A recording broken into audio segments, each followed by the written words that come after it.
Hey guys, how you doing? It's June. I'm back again.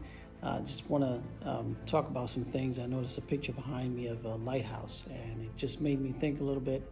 I know about my childhood. I know I spoke to you guys a little bit about myself, and basically, there's some things that you don't know about me yet, and some of you who know me do know. But for those who don't, I was born and raised in Brooklyn, New York, back in the 70s. And basically, I'm the youngest of 6 children. I have 3 brothers and 3 sisters.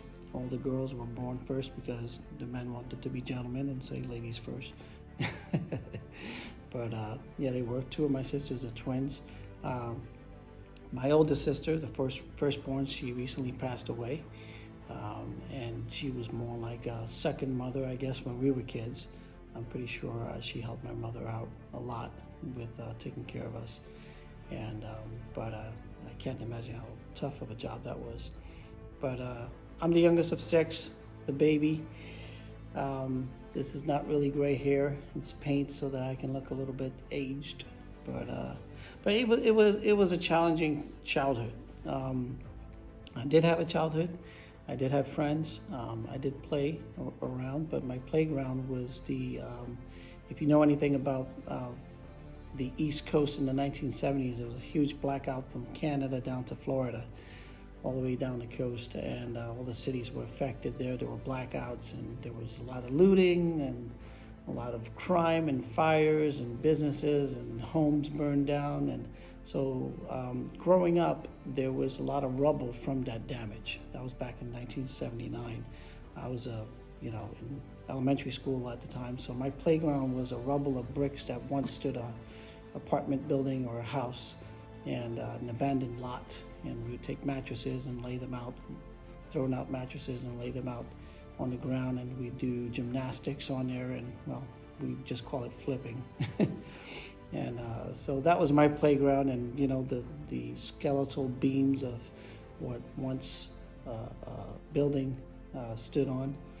We'd be balancing on those things, and if my mother only knew, she'd freak out. But she thought we were just outside riding our bikes or whatever.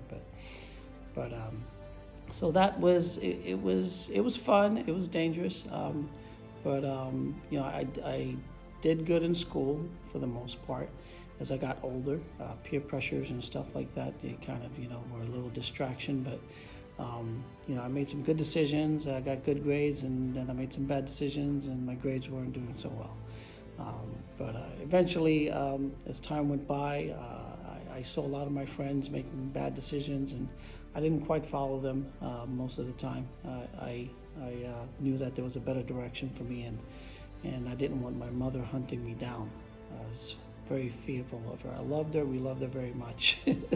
But you didn't want to piss her off because she loved you very much, and she wanted to make sure that we had our heads screwed on tight and we made good decisions. So a great woman.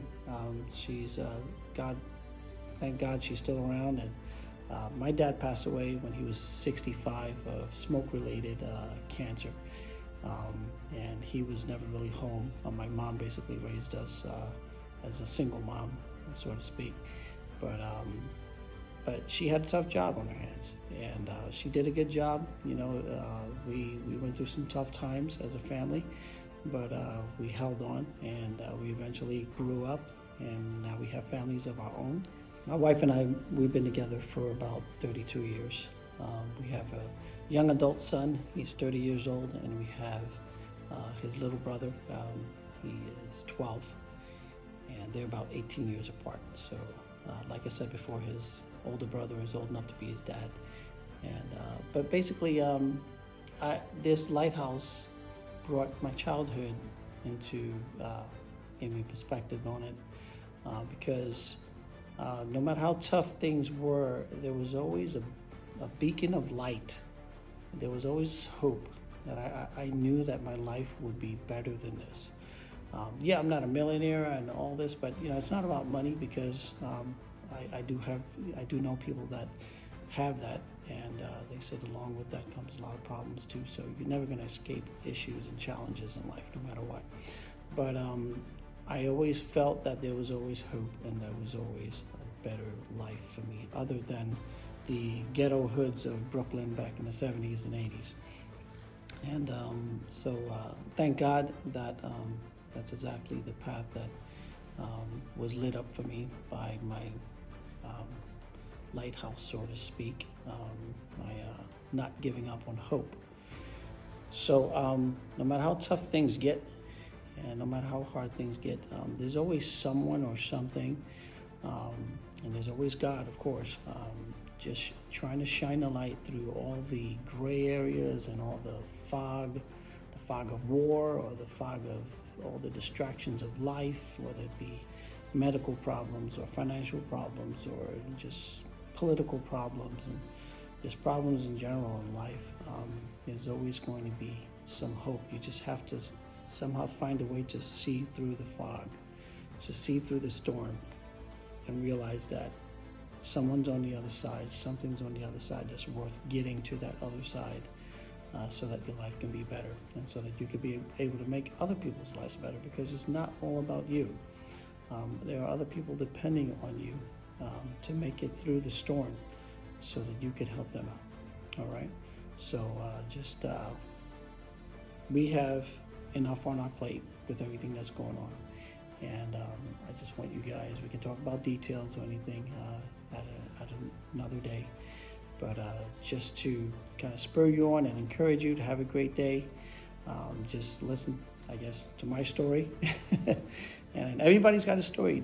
That's what's interesting. That's what I try to teach my sons. I'm like, life is a story. Everyone has one.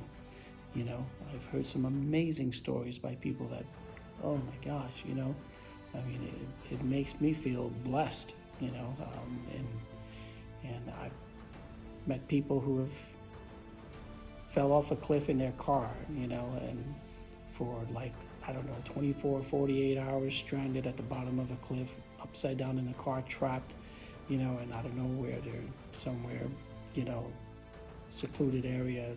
No one knew that car was overturned, and some farmer came along and found the person and rescued them. You know, other stories of, you know, just crazy stuff. Everyone's got a story.